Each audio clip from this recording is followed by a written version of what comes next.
और वहीं दूसरी तरफ रूम के बाहर खड़ी लड़की अंदर से आती अजीब खुशियों भरी आवाजें सुनकर काफी ज्यादा शॉक्ड हो जाती है। फिर टकेरू खुशी से झूमता है और बोलता है कि अरे वाह, मेरी बॉडी तो साफों वाली हो गई। लेकिन फिर चिढ़ता है और आगे बोलता है कि यार एक सोकिंग बात नहीं मिला। फिर अगले दिन टकेरू हर्ब्स इकट्ठा करने के लिए निकल जाता है। तभी उसे जमीन पर एक स्पेड सिंबल दिखता है। फिर वह पास जाकर देखता है और वह देखता है कि वहां पर एक सड़ा हुआ कंकाल पड़ा है, वह भी पुराने फाइटर गियर के साथ, जिसे देखकर वह डर के मारे पीछे गिर जाता है। फिर हिम्मत करके वह स्केलेटन से एक एमुलेट उठाता है जिसके अंदर एक लिफाफा होता है और वह लेटर उसकी बहन का था और उसमें लिखा था कि उसका भाई पैसे कमाने निकला था ताकि वह अपने बीमार पिता का इलाज करा सके, लेकिन उसे घर लौट आना चाहिए था। जिसे पढ़कर ताके का दिल भारी हो जाता है और वह उस साहसी आदमी के लिए एक छोटी सी ग्रेव बनाता है और मन ही मन शांति की प्रार्थना करता है।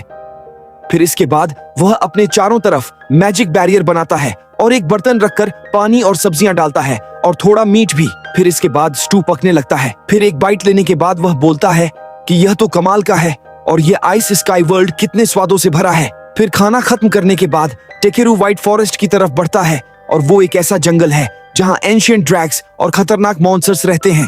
फिर वो अपनी स्पेल से हल्की रोशनी करता है और उसे अपने आसपास सिर्फ हर्ब्स दिखाई देती है, जिसे देखकर वो निराश हो जाता है क्योंकि उसे और कहीं नहीं दिख रहे। फिर अचानक वह सोचता है कि उसकी बैड बॉडी ऑर्डर शायद मॉन्स्टर्स को भगा रही है, जिसे सोचकर वह खुश हो जाता है और जंगल में उछलने और कूदने लगता है। फिर कुछ देर बाद उसे दूर एक रोशनी दिखती है और शायद यह बाहर का रास्ता है, जिसे देखकर वह दौड़ता है लेकिन सीधा एक गहरी खाई में गिर जाता है।